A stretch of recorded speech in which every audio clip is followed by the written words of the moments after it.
বজ্র পদার্থ হিসেবে আর বিবেচনা করা হবে না স্টুলকে, যা মানব বজ্র হিসেবে বিবেচনা করা হয়। এই স্টুল কাজে লাগবে অনেক। দিগম্বরপুরে সেজন্য পরীক্ষামূলকভাবে একটি মনুষ্য মল পঙ্ক নিরাপদ নিষ্পত্তি ব্যবস্থাপনা প্রকল্প খোলা হয়েছে। এই ধরনের প্রকল্প আগে এলাকায় দেখা যায়নি। দিগম্বরপুর গ্রাম পঞ্চায়েতের উদ্যোগে ওয়াটার ফর পিউপিলের সহযোগিতায় এই কাজ করা হচ্ছে। এখানে বিশেষ পদ্ধতির মাধ্যমে ওই স্ল্যাশটাকে কয়েকটা পদ্ধতিতে ছাঁকুনি করে শক্ত যে জায়গাটা বেরোবে কিছুদিনের মধ্যে, তরলটাকে আমরা ছাঁকুনির মাধ্যমে ক্লোরিনেশন করে তারপরে জীবাণুমুক্ত করে সেই জলটাকে আমরা পানীয় হিসেবে বাদ দিয়ে অন্যান্য কাজে, গার্ডেনিং থেকে আরম্ভ করে অন্যান্য কাজে ব্যবহার করতে পারি।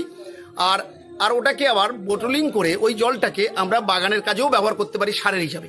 আর দিগম্বরপুর গ্রাম পঞ্চায়েতের উদ্যোগে ওয়াটার ফর পিউপিলের সহযোগিতায় আনন্দধারা নির্মল উদ্যানে এই প্রকল্পের সূচনা হয়েছে।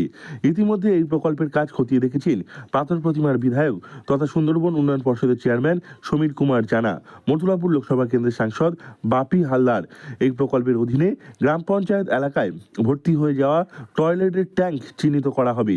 এরপর PLE নামে একটি যন্ত্রের সাহায্যে টয়লেটের মধ্যে থাকা তরলে কতটা জীবাণু আছে তা দেখা হবে। শুকনো যে সেডিমেন্টটা বা তলানিটা যেটা শক্ত হলো সেটাকে আমরা প্রসেস করে আবার অর্গানিক সার হিসাবে ব্যবহার করতে পারি।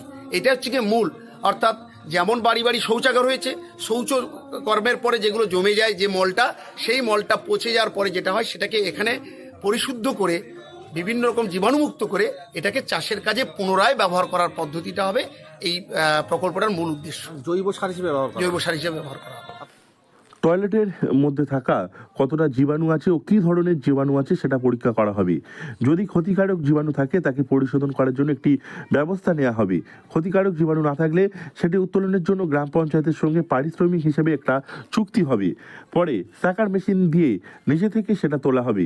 তারপর এই কাজের সঙ্গে যুক্ত অভিজ্ঞ কর্মীরা সেটি তুলে গাড়িতে করে এনে বিশেষ পদ্ধতির মাধ্যমে কয়েকটা ছাঁকনির সাহায্যে ছেঁকে জলীয় অংশ জীবাণুমুক্ত করে একাধিক পদ্ধতির মাধ্যমে শুকনো অথবা তরল অংশ প্রসেস করে জৈব সার হিসেবে ব্যবহার করা হবে। এই ধরনের উদ্যোগ ইতিমধ্যে সাড়া ফেলে দিয়েছে এলাকায়। দক্ষিণ 24 পরগনা থেকে নবাব মল্লিকের রিপোর্ট, লোকাল 18 বাংলা।